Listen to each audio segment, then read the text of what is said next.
The Space God Memoirs.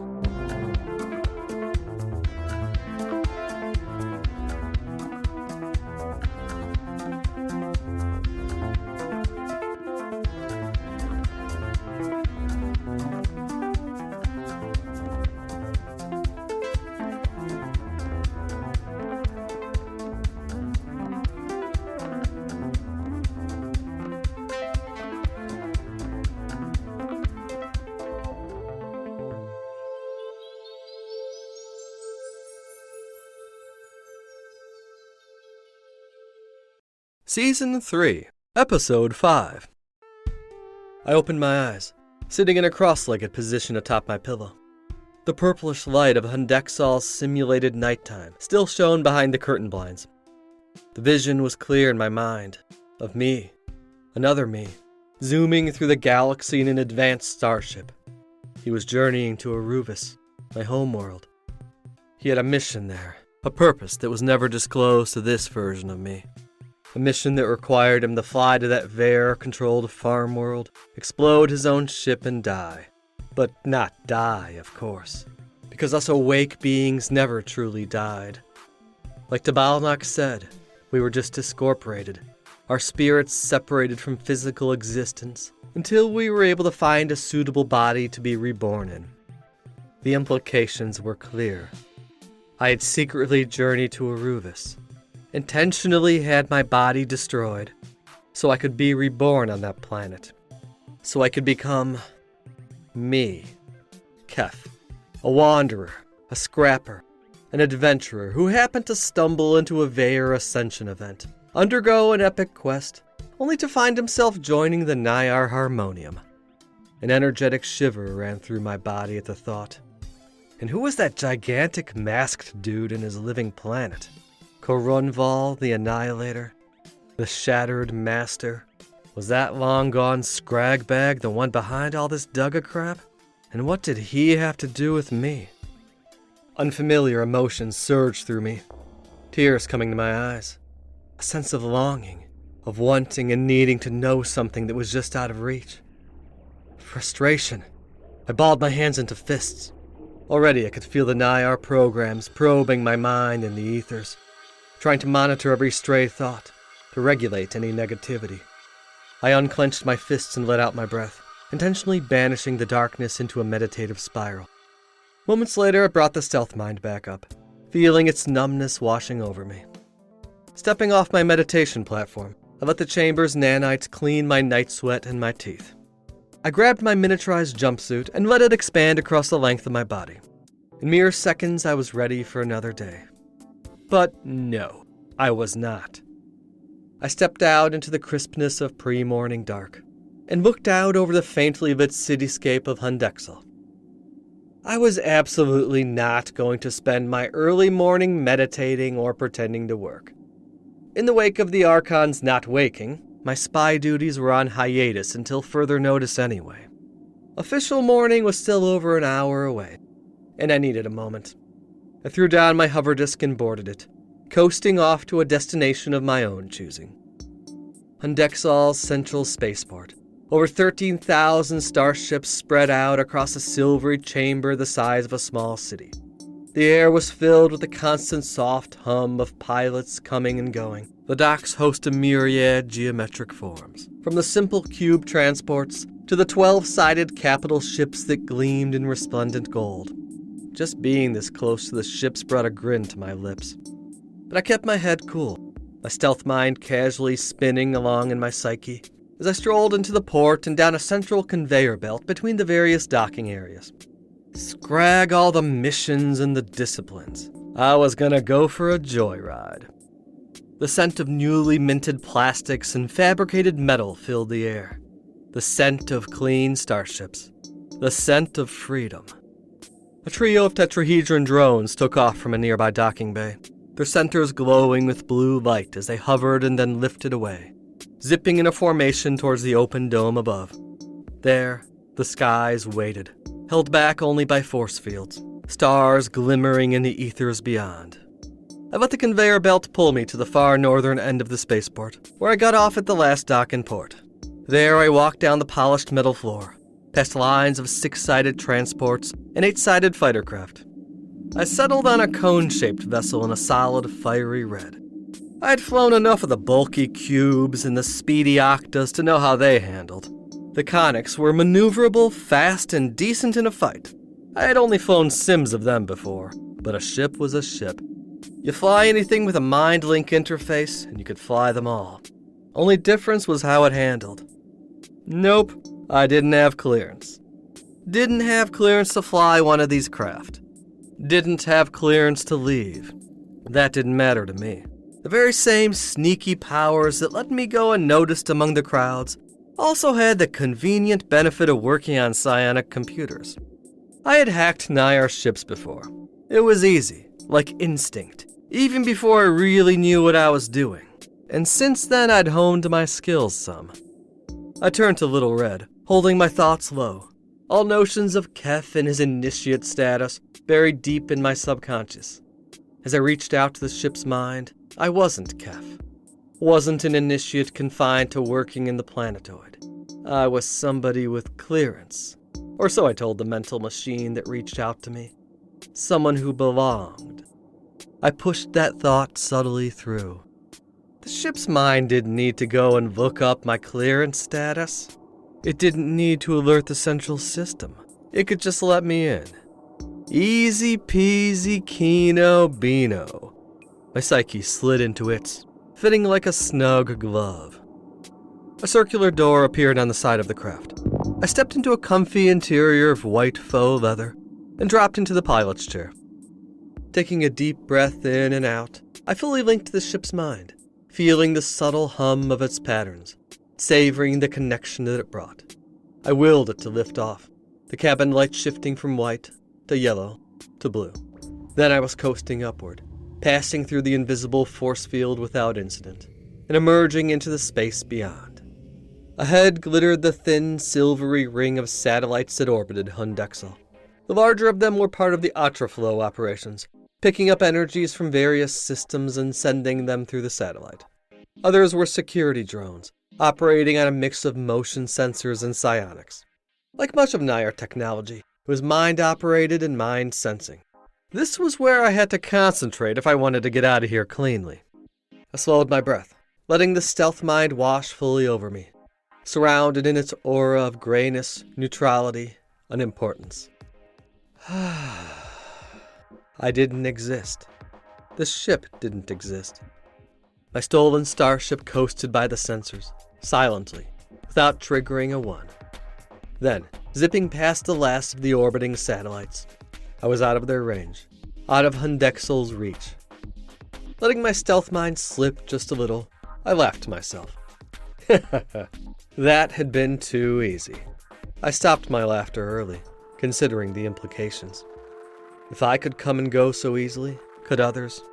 The enemy had stealth mind operatives too, I was pretty sure. People capable of evading telepathic sensors, being less noticeable, even going fully invisible when they needed. We were rare, but we existed. Probably more than anyone knew. Scrag, I figured the best stealth minds in the universe were people nobody even knew had the talent because they were so good at it. My elation from a moment ago turned into a shudder. Maybe the Veer could have operatives in Kucingkecil already. That would explain a whole lot, but not everything. Yuck, more to consider. But for now I was out, and I breathed a sigh of relief. Finally, a moment of perspective. I hovered there, just beyond the planetoid's gravitational pull. From beyond, Kucingkecil just looked like some barren little rock covered in a few buildings and receiver towers. The entirety of its immense city hidden in its hollowed core. From out here, it was all of Jack Scrag to me. Irrelevant. I rolled my shoulders and let loose a yawn. Beyond Kucingkecil, around it, everywhere, space awaited, infinite in its possibilities, each light in the sky representing a path. My whole body vibrated with the starship connection, an elation rising from within at the thought of all those possibilities. Spent a good long moment watching the stars, seeing them twinkle amid the backdrop of endless black space. In the distance, cosmic dust churned and glittered. outlined by the light of so many thousands of suns, in golds, pinks, and greens. Back at Aruvis, when I thought that little world was all I'd ever see, I would still look up at the stars and ponder the potential. Endless worlds waiting to be explored. So much life to live. My heart almost hurt looking at it all, and thinking of those possibilities. Gazing out over the panorama of stars, I could have just about cried. So many adventures to be had. But I was stuck here. With my hands on the controls, I wondered. From the planetoid came twin lights, followed by two more just behind, drawing closer by the instant. A squadron of 8-sided fighter craft, spinning slowly as they gave off a muted blue radiance. For a moment my heart began to race, thinking they were coming for me. But no. I kept to my stealth mind, maintaining my low thoughts. The squadron of starships zipped past, then vanished in a halo as each one accelerated to interstellar speed. I could have cried, but instead I laughed. I knew I wasn't stuck here. Not really. I was one of the few stealth minds in the entire galactic sector. I could shut off my thoughts from their telepathic probing, could make myself unseen, mask my identity. It would be easy for me to just take one of these ships and leave. The Atra debt didn't even matter. Just a polite formality I had to follow if I wanted to continue in Naiar society. The truth was, I knew I could tell all of them to scrag off. So why did I stay? Not for their virtues, their rules, their meditations. Not for their company, even if a few of the Naiar were pleasant enough people. With a thought, I swiveled the little red cone 180 degrees, facing away from Kucingkecil. There floated a debris field, spreading out for thousands of miles across space, a maze of floating rock and dirt that the Monad registered as the remains of a nearby planetoid, demolished by the Naiar 556 standard years ago to prevent it from colliding with the Atra processing facility. My head felt a tad lighter, my thoughts no longer humming with the resonant frequency of Kucingkecil, the mental background quieting. I was still connected to the pervasive Monad, of course, but the regular Naiar monitoring programs and chatter faded into the distance. My heart, too, was lightened, the oppressive order of that place falling away before the scattered enormity of the debris field. So many asteroids, some as large as entire cities, others as tiny as pebbles, and everything in between, in all sizes, shapes, and shades of brown and gray. I coasted towards it, accelerating just a little.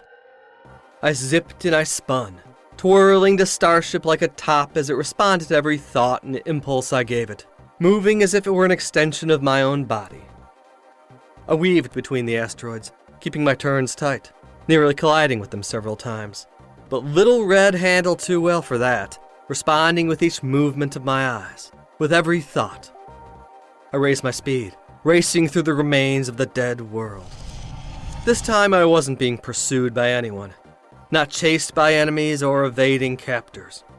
But I raced all the same, if only against myself. I needed this, needed the rush of adrenaline, needed the escape of the moment. Tiny pebbles pelted my shields, their vibrations sounding like rain. Finally, I let out a triumphant yell as I accelerated, leaving the densest part of the debris field behind me. I now floated in a more open space in the midst of it all, several house-sized asteroids just ahead. Woo! This was a rush. This was what freedom felt like. Well, almost. My view was drawn back to Kucingkecil, the planetoid still visible through the debris field. In less than an hour, I'd be flying this ship back to the spaceport and returning to my duties. That cramped little planetoid, filled with stuffy people, technology that did everything for you, and constant, boring bureaucracy. Scrag, I hated it there. That job made me feel so small, so unimportant, just a cog in their shitty machine. I didn't really care that someone was stealing the Atra, sabotaging the facility, or shutting down the Archon. Truth was, I wasn't that far from wanting to do it all myself. I'd seen where they got the Atra from worlds just like mine, extracted from entire populations of faithful believers, from the loves and dramas and emotions of billions of people. Oh, sure, the Naiar claimed they got it in more ethical ways than their Vayer counterparts, but it was still the same scraggin' system. I fired the front cannons on the ship. Twin red beams struck the asteroid in front of me, shattering it into uncounted particles that began to drift away in the vacuum of space. I let some of my frustration flow into the debris, loosing a breath as I released my hands from the control slots. All movement ceased as my borrowed starship hung in the midst of that shattered planet. It was quiet here, amidst this desolation. A good place to think, to get my bearings, to refocus myself. Back in the planetoid city, it was hard to think properly. Too easy to get lost in the rhythms, the patterns, the mental chatter. It was easy to forget why I was even here among the Naiar. I was here for my own reasons. However I felt about the Naiar or the Vayer, I was here for me. The nighttime vision was a reminder of that void in my memories, that constant nagging feeling that there was something more to me, something more to this existence. My pre-Aruvus memories had been wiped, a victim of the farm world's harvesting system. I had learned that they still existed somewhere within the monadic network, hidden within its infinite corridors. Here, away from prying programs, I had the chance I needed to look deeper. I closed my eyes, delving my psyche into the monad. Luminous corridors spun under my eyelids, each one a path to knowledge, to an endless database that spanned the galaxy. Near to my mind was everything relevant to me, to Keph. My memories, my experiences, the skills I used, the knowledge I locally held. But I went deeper, further, the succession of my lifetimes appearing like a soul river, extending into the depths of history.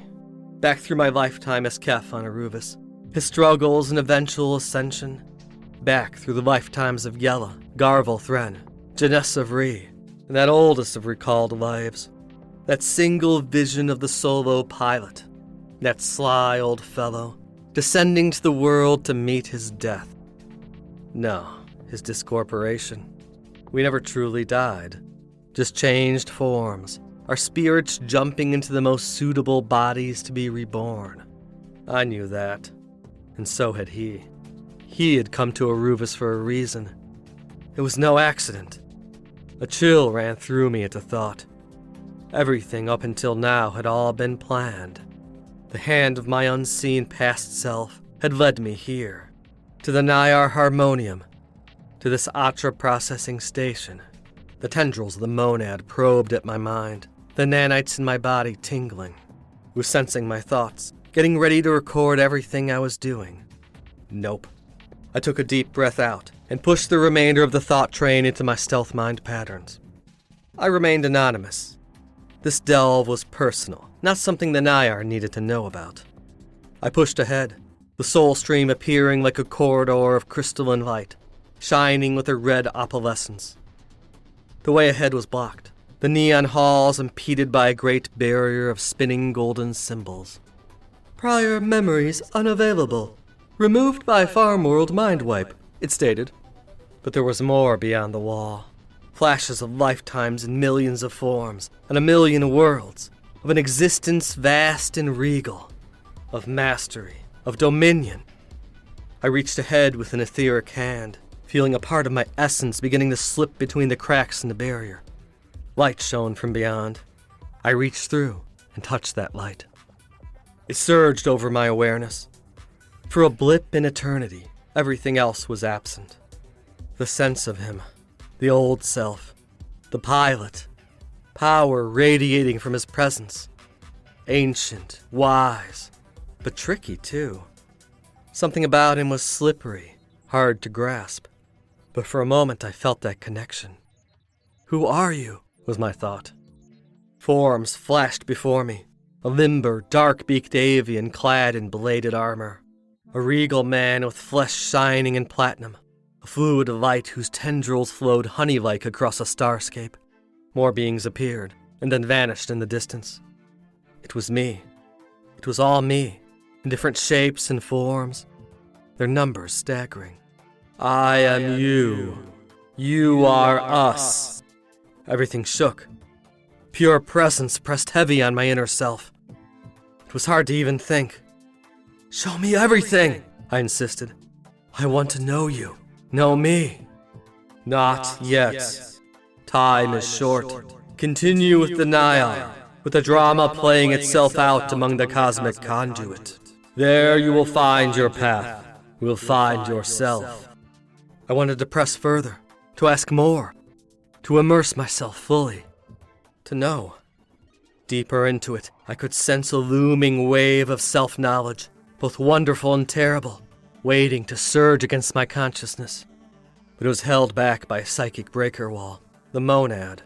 Yes, that was here as well, its fluidly artificial mind becoming more active, waking up. In a moment it would be aware of me too.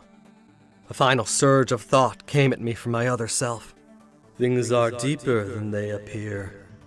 Layers upon layers of lies and secrets. And it's all connected to you. That was it. I was ejected backward, as if pushing against bouncy rubber. Higher access levels required.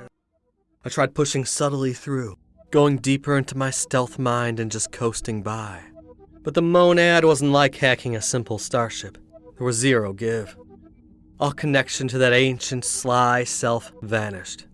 I opened my eyes, back in the leathery seat of the red cone starship, back to ordinary consciousness. My skin was cold and clammy under my jumpsuit, a chill seeping into my bones. I made sure my stealth mind was steady as I coasted back to Kucingkecil, pondering the implications of what I had just experienced. As I once more descended through the shields and into the spaceport, a message popped into my psyche. It's a Balnock. Keph, I have discovered something. Meet me on the surface platform. Coordinates and a meeting time accompanied it, along with a sense of urgency.